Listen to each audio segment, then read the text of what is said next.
know this might be a bit of a downgrade since my last two videos were I'm the best thing to ever happen to Dead by Daylight and I'm the best thing to ever happen to Dead by Daylight now 2 weeks later, but I started this shit covering leaks and I'm going down that way too. Dead by Daylight has been quiet on the account of the fact that we're in the middle of a fucking plague. I mean, look how long this video is and use that to tell you how much we know. Nothing!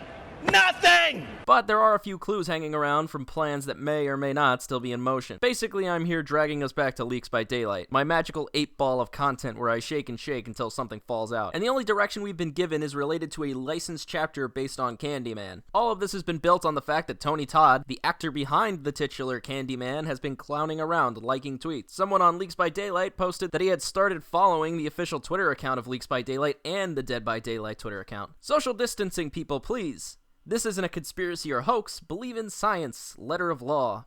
Psst, Mr. Todd, Dead by Daylight, you in? I like how this is literally just some guy talking about a pandemic and all we see is, oh god, that's the new killer, I want it. Candyman is set to drop this September, so it sounds like they've set up a lovely set of dominoes that are currently tumbling into indefinite delay. Now, since the film is releasing in fall, I wouldn't be shocked if this wasn't the killer for Chapter 17, but instead the one for 18 or even 19. Mostly because I can't imagine a horror film wasting its big monster reveal before the actual movie is out, and I know I've been talking a lot about stuff being on schedule when literally nothing is, so I'll tell you there is a 90% chance that this all gets super fucked and we get another awkward live stream. For those of you who don't know who Tony Todd is, he is the original actor behind the 1992 Candyman film, and he is reprising his role for Jordan Peele's reboot that takes place after the first film. He's been pretty playful with the community, consistently liking tweets and dropping the occasional retweet if he was feeling dangerous. Though looking at the events when I was covering all that Stranger Things nonsense, these are usually the events that preclude a new chapter. With the mid-chapter patch dropping soon, Leaks by Daylight will probably start to do its thing and extract a few bits of leftover code. Candyman is a bit of an old film, but it's been pretty difficult to pin down what licenses behavior has gotten to talk to, and from what I could tell, all of the big horror films, excluding Friday the 13th, were nabbed. Though we are in a bit of a horror film revival at the moment, lots of new franchises have sprung up, so there's a chance that Dead by Daylight is the perfect video game crossover they've been waiting for. Stranger Things got in because it's a relevant show that everyone watches, and Candyman is set to release soon with a big name release to it. Though in all honesty, I do wonder just how many more licensed chapter reality has in store for us. You can only go so deep. I mean, look at Identity 5. Those poor sons of bitches are leeching off anime for my teens. The thing to remember is that this is going to be the announcement of their third-year content cycle, so whatever the hell they've got, it's going to be a pretty big update in the coming months. I think that the devs might shake up the way content is doled out this year because of their, quote, redefining what it means to be a chapter. This means it could literally be anything. They could release 2 maps and a clown nerf and it would still qualify them to charge money for it. I haven't seen the original Candyman because I'm not fucking 35, but knowing Dead by Daylight and knowing their design habits, I can't expect anything too complicated. I tried to study up by watching some old clips on the internet and scouring his Twitter account, and all I really got out of that was his fucking Spotify playlist, so call that a dead end. Meaning it's time to turn back to good old speculation. I don't know what the Candyman's power would be. I mean, Jordan Peele is fucking weird, but all people have been talking about are bees. In the original 1992 Candyman film, he can actually use them,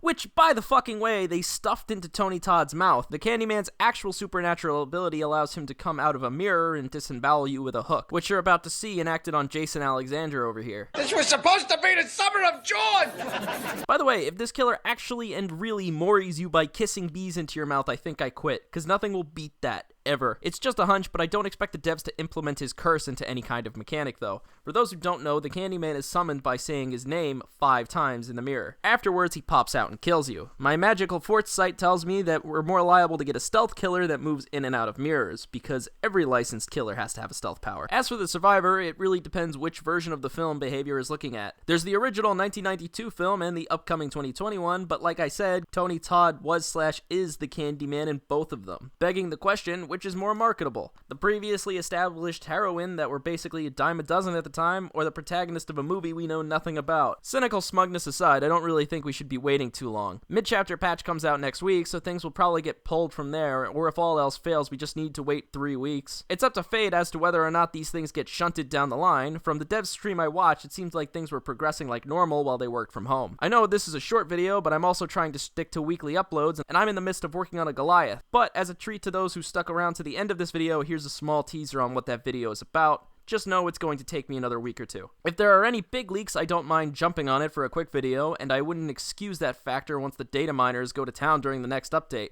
But for now, I'm clocking off, and I'll catch you guys next time.